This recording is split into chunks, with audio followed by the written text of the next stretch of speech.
जो दैन्य है और जो केवल भगवत चरणारविंद को, भगवान नाम को अपनी संपत्ति मानता है, उस पर विशिष्ट संतों की कृपा होती है, बड़े दिव्य संतों की। कई जगह दिव्य महापुरुषों के दर्शन हुए। दिन तो गंगा जी की धारा से 12-1 का समय होगा, जंगल ऐसे खंडहर बारंडा था, उसमें पड़े थे। देखा सामने से, पहले तो भारी सुगंध आई, मतलब ऐसी हमने कहीं सुगंध सृष्टि में देखी ही नहीं। फिर देखा गंगा की धारा से प्रकट हो रहे और हमारी तरफ आ, हम जैसे जैसे वो आते जा रहे वैसे वैसे जड़ होते जा रहे। हमारा शरीर हिल नहीं सकता, बिल्कुल जड़ता भाव हो एकदम। ज्ञान पूरा है, चेतना पूरी है, हिल नहीं सकते।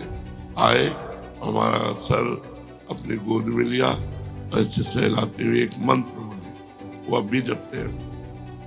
थोड़े समय वो अब भी जपते हैं, क्योंकि महापुरुष का दिया हुआ, किसी लाभ से नहीं, पर भगवान ही तो उस महापुरुष के रूप में आए और उन्होंने दिया।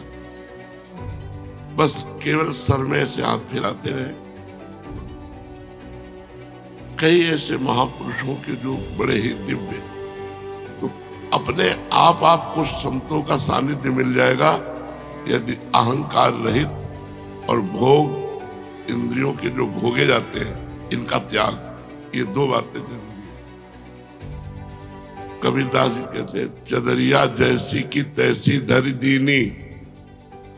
अपनी सुधा निधि में लिखा हुआ है, धरोहर की तरह ये शरीर गंदा ना होने पाए। आप लोग बड़े भाग्यशाली हैं जो आपको वैराग्य मार्ग मिला है, कोई छोटी मोटी बात नहीं। अब जरूरत बस 2 बातों की है, ना तो साधन का, ना संपत्ति का अहंकार न हो, और किसी भी इंद्रिय का शास्त्र विरुद्ध भोग न हो, तो आपके ऊपर अपने आप कृपा बरसती चली जाएगी। वैसे भगवान की कृपा अहेतुकी है, वो दीन पामर विषयी पुरुषों पर भी बरसती है, पर संतों की कृपा विशेष उन्हीं पर होती है। इसीलिए एक जगह और भागवत में लिखा हुआ है कि जो धन संपत्ति रहित दरिद्र है, उस पर महापुरुषों की विशेष कृपा होती है। इसलिए भगवान ये अहंकार नष्ट कर देते हैं। हमारा कुछ है तो जब पता लगाए अंदर, तो इष्ट गुरु के सिवा कुछ नहीं हमारे पास, भगवान के सिवा कुछ नहीं, प्रियालाल के सिवा कुछ नहीं, तब विशेष कृपा प्राप्त होती है। महत्संगस्त दुर्लभो अगम्यो अमोघश्च। निश्चित भगवत प्राप्ति हो जाएगी। दर्शन मात्र से, श्रवण मात्र से, स्पर्श मात्र से, संकल्प मात्र से, कई तरह से महापुरुष भगवत प्राप्ति कराते हैं। दर्शन मात्र, एक बार दर्शन जैसे भगवान का हुआ, मायामल का नाश हो गया। एक बार आत्म साक्षात्कार का जो भाव लिए हुए महापुरुष हैं, एक बार उनका दर्शन हुआ, तो हमारे मायामल का नाश। अब धीरे धीरे हमारी उन्नति आध्यात्मिक शुरू हो जाएगी। 2 बातें यदि हम ध्यान रखें कि अपनी इंद्रियों को गलत भोगों में न जाने दें और किसी साधन का अहंकार न करें, तो बहुत जल्दी हम पर अव्यक्त महापुरुषों की कृपा होती है। भगवान का साक्षात्कार होने के पहले भगवत प्राप्त महापुरुषों का दर्शन होता है। मतलब कई ऐसे महापुरुष जिनका साक्षात्कार हुआ। 35-40 वर्ष पहले गुरु नानक साहब का गंगा के किनारे हुआ, श्री चंद्र जी का दर्शन हुआ, निम्बारकाचार्य भगवान का दर्शन हुआ। महाप्रभु ने तो दर्शन दे के ही हमें घसीटा, यहां से लेकर के जुगल घाट तक, कृष्ण कृपा धाम से लेकर जुगल घाट तक केवल महाप्रभु ही नेत्रों में छाए रहे। जब तक महापुरुषों का सानिध्य नहीं मिलता, तब तक भगवत दर्शन का रास्ता नहीं मिलता। वही रास्ता देते हैं। तो हमें भोगों से रहित रहना है। जितने से प्राण पोषण हो जाए उतना भोजन, जितने में जीवन चल जाए उतनी नींद, नहीं अधिक से अधिक भगवान का नाम जप। तो विशेष विशेष महापुरुषों का सानिध्य मिलेगा जो भगवदानंद से भी बढ़कर है। कई संतों ने तो कहा हम वैकुंठ नहीं जाना चाहते क्योंकि वहां सत्संग नहीं मिलेगा। मृत्यु लोक में आपकी लीला कथा, आपकी गुण महिमा, आपका सत्संग मिलता है, लेकिन प्रभु वैकुंठ में ये नहीं मिले। तो मुझे लगता है मुझे बार बार जन्म दो और बार बार मैं आपकी चर्चा सुनूं, कहूं, नाम कीर्तन करूं, नाचूं, गाऊं, आप में ही रमण करूं। जी। सत्पुरुष दीन वत्सल होते हैं। हाँ, अर्थात जो सांसारिक संपत्ति एवं साधन से भी हीन हैं, हाँ, उन्हें भी अपनाते हैं। हाँ।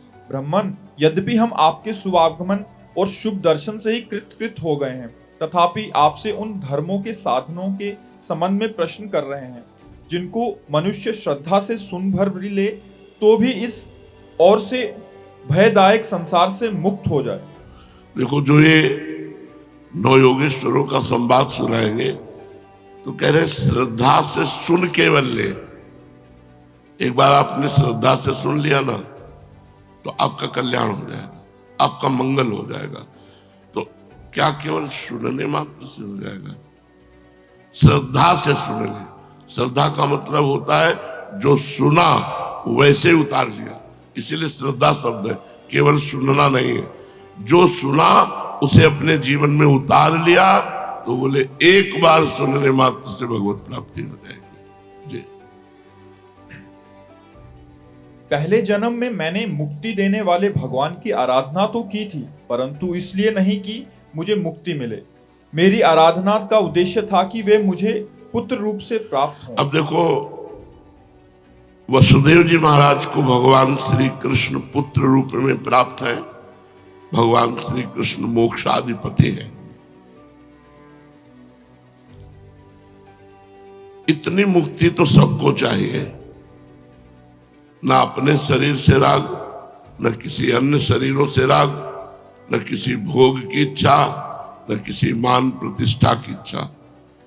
अगर द्वंद्वों से मुक्ति नहीं मिली, देखो जो ज्ञानी की स्थिति वर्णन की गई है वही प्रेमी की स्थिति वर्णन की गई है। जहां हम ज्ञानी महापुरुष की स्थिति का तो बोले मानापमाना तुल्यो, तुल्य निंदात्म संस्तुति, मान अपमान में समान, निंदा स्तुति में समान। तो सेवक जी महाराज करें शत्रु मित्र समझानी, मान मान अपमान सम, दुख सुख लाभ नहानि, यह जो कृपा हरिवंश की। ये मुक्ति, हम समस्त द्वंद्वों से मुक्त होंगे तभी प्रेम प्राप्त कर सकते हैं। द्वंद्वों में पिसता हुआ व्यक्ति प्रेम का अनुभव नहीं कर सकता। तो द्वंद्वैर विमुक्ता सुख दुख संगई गच्छन्त मूढ़ा पदमव्ययम तत्, वो अव्यय पद का अधिकारी होता है, वो ज्ञानी विवेकी पुरुष जो मूढ़ता रहित है। जी। मेरी आराधना का उद्देश्य था कि वे मुझे पुत्र रूप में प्राप्त हों। उस समय मैं भगवान की लीला से मुक्त हो रहा था। सुब्रत, अब आप मुझे ऐसा उपदेश दीजिए जिससे मैं इस जन्म मृत्यु रूप भयावह संसार से, जिसमें दुख भी सुख का विचित्र और मोहक रूप धारण करके सामने आते हैं, अनायास ही पार हो जाऊं। श्री सुखदेव, देखो कितनी सुंदर बात है। संसार का प्रत्येक सुख जिसे तुम समझते हो वो दुख है। टोटल दुखालयम अशाश्वतम। किसी भी इंद्री का संयोग जो तुम्हें सुख लग रहा है, तुम समझते नहीं, ये भगवान की माया के प्रभाव से लग रहा है। वस्तुतः देखो, वसुदेव जी कह रहे हैं वो दुख रूप है और भगवान भी कह रहे हैं दुखालयम। तो हमें चाहिए जब हमारी इंद्रियां गलत चेष्टा, गलत मार्ग, गलत भोगों की इच्छा करें, उसी समय उनका दमन करें। इंद्रियों का दमन कैसे किया जाता है? नाम जब चल रहा है और बार बार वो हमारे अंदर इच्छा प्रकट हो रही, उस इच्छा को बार बार हटा रहा है। नाम जब चल रहा, माना ही नहीं अंत तक उस इच्छा को, तो वो इच्छा नष्ट हो जाएगी। वो 10 बार 100 बार मन पेश करेगा, हमें मानना ही नहीं। एक बार की बात कैकेयी जी ने हटा दी। मंथरा से कहा अगर दोबारा बोली तो तुम्हारी जबान काट लूंगी। जैसे दोनों आंखें व्यक्ति को प्रिय होती है, ऐसे मुझे भरत और राम प्रिय है। लेकिन जब दोबारा बोली तो कैकेयी जी काट नहीं पाई और उस बात को स्वीकार कर लिया। ये मन मंथरा की तरह सलाह देता रहेगा, आपको प्रपंच में फंसाता रहेगा। आपको काटना होगा भजन बल से। अगर आपका भजन नहीं चल रहा तो जो चल रहा है उसी का मनन हो रहा है, वो सब गंदा हो रहा है। आपको भगवदानंद का अनुभव नहीं हो रहा, उसका कारण है मन का विषयों का स्फुरण। जब तक ये बंद नहीं होगा, स्फुरण भी नहीं होता। ऐसा नहीं होता कि मन भूत भविष्य का चिंतन कर रहा है या भोगों का स्फुरण, कुछ नहीं, शांत जो चला रहे हो ये चल रहा है। पर ये आज थोड़ी चलेगा। अभ्यास योग युक्तेन चेतसा नान्यगामिना, जब हम बहुत अभ्यास करेंगे तब हमारे अंदर ये स्थिति आएगी कि शांत एकदम, बोलने का इच्छा नहीं, खाने की इच्छा नहीं, सोने की इच्छा नहीं, मिलने की इच्छा का नाश ही मोक्ष है। इच्छा ही बंधन है। सकल कामनाहीन जे राम भगति रसलीन, जाहि न चाही कबों कछु, चाहना ही, इच्छा ही, यही बंधन है, यही भगवद विमुखता है। उत्तम बात है इच्छाओं का भगवान के चरणों में समर्पण कर देना। और कर पावे न कर पावे, आप तो वृंदावनवासी, विरक्त मार्ग भगवद उपासी, चाहे भले गृहस्थ हो, लेकिन यहाँ सब विरक्त है क्योंकि सब प्रियालाल के लिए आए हुए हैं।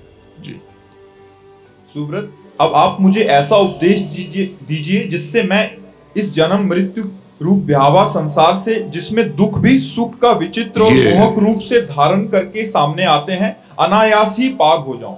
श्री सुखदेव जी कहते हैं, राजन, बुद्धिमान वसुदेव जी ने भगवान के स्वरूप और गुण आदि के श्रवण के अभिप्राय से ही ये प्रश्न किया था। देवऋषि नारद उनका प्रश्न सुनकर भगवान के अचिंत्य अनंत कल्याणमय गुणों के स्मरण में तन्मय हो गए और प्रेम एवं आनंद में भरकर वसुदेव जी से बोले।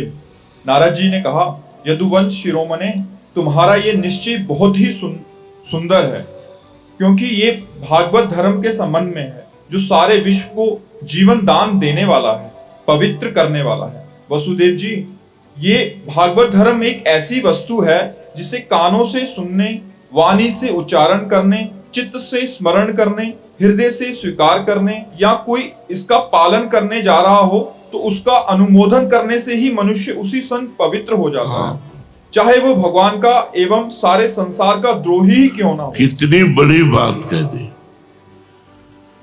भगवत द्रोही भी हो, विश्व द्रोही भी हो, अगर भागवत धर्म को श्रवण कर ले और कहीं पालन कर ले तो क्या करना है। अगर पालन कर ले तो और कुछ करना नहीं, वो भगवत प्राप्त हो जाएगा। और भागवत धर्म कोई कठिन वस्तु नहीं है। भागवत धर्म किसे कहते हैं, अभी वर्णन करते हैं।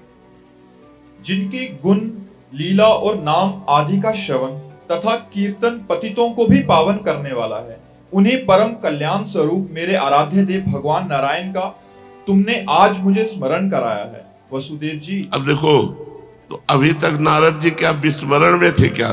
नवम जब हम भगवत चर्चा सुनते हैं, जब भगवान की आप कोई बात करते हैं तो ऐसा लगता है कि मुझे अब स्मृति आई, जबकि स्मृति में ही डूबे हैं।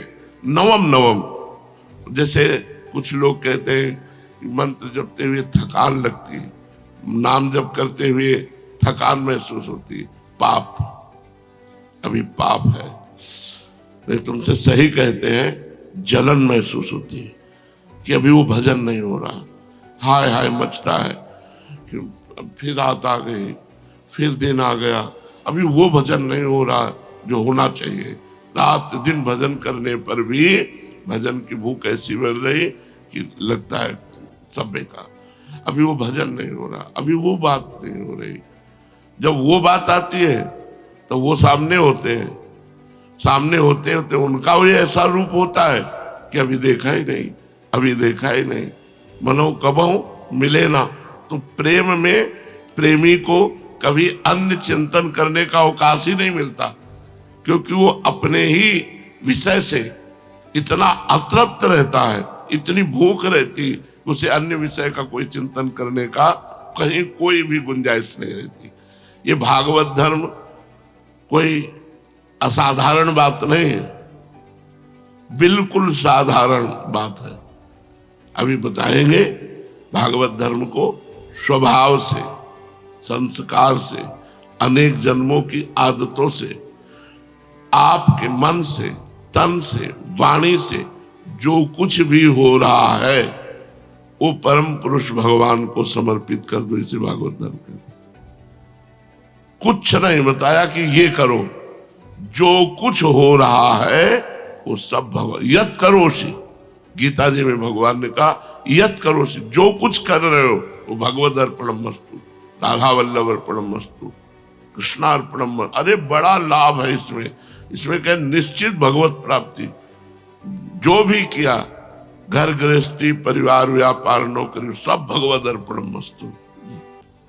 वसुदेव जी, तुमने मुझसे जो प्रश्न किया है इसके संबंध में संत पुरुष एक प्राचीन इतिहास कहा करते हैं। वह इतिहास है ऋषभदेव जी के पुत्र 9 योगेश्वरों का और महात्मा विदेह का शुभ संवाद। तुम जानते ही हो कि स्वाम्भु मनु के एक प्रसिद्ध पुत्र थे प्रियव्रत। प्रियव्रत के आग्निद्र के नाभि के पुत्र हुए हैं ऋषभदेव जी। शास्त्रों ने उन्हें भगवान वासुदेव का अंश ही कहा है। मोक्ष धर्म का उपदेश करने के लिए उन्होंने अवतार ग्रहण किया था। उनके 100 पुत्र थे और सबके सब वेदों के पारदर्शी विद्वान थे। उनमें सबसे बड़े थे राजऋषि भरत। वे भगवान नारायण के परम प्रेमी भक्त थे। उन्हीं के नाम से ये भूमिखंड, जो पहले अजनाब वर्ष कहलाता था, भारतवर्ष कहलाया। ये भारतवर्ष भी एक अलौकिक स्थान है। अलौकिक स्थान। महाभारत में हमने पढ़ा कि इसमें जन्म होना बहुत सुकृतवानों का काम। गंगा यमुना के मध्यवर्ती देश में, भारत में भी गंगा यमुना के मध्यवर्ती क्षेत्र में वास करना या जन्म लेना ये बहुत सुकृतवानों का। भारत पर जन्म, भारत में ये धर्म प्रधान देश है, यहाँ भगवत प्राप्ति का मार्ग है, अन्यत्र नहीं। अन्यत्र तो भोग विलासिता और नरक स्वर्ग, बस इतनी चर्चा है, भगवत प्राप्ति या मोक्ष आदि की चर्चा नहीं। ऋषि भरत ने सारी पृथ्वी का राज्य भोग किया, परंतु अंत में इसे छोड़कर वन में चले गए। वहां उन्होंने तपस्या के द्वारा भगवान की उपासना की और 3 जन्मों में भगवान को प्राप्त हुए। भगवान ऋषभदेव जी के शेष 99 पुत्रों में 9 पुत्र तो इस भारतवर्ष के सब और स्थित 9 द्वीपों के अधिपति हुए और 81 पुत्र कर्म कांड के रचयिता ब्राह्मण हो गए। शेष 9 सन्यासी हो गए। वे बड़े ही भाग्यवान थे। उन्होंने आत्मविद्या संपादन में बड़ा ही परिश्रम किया था।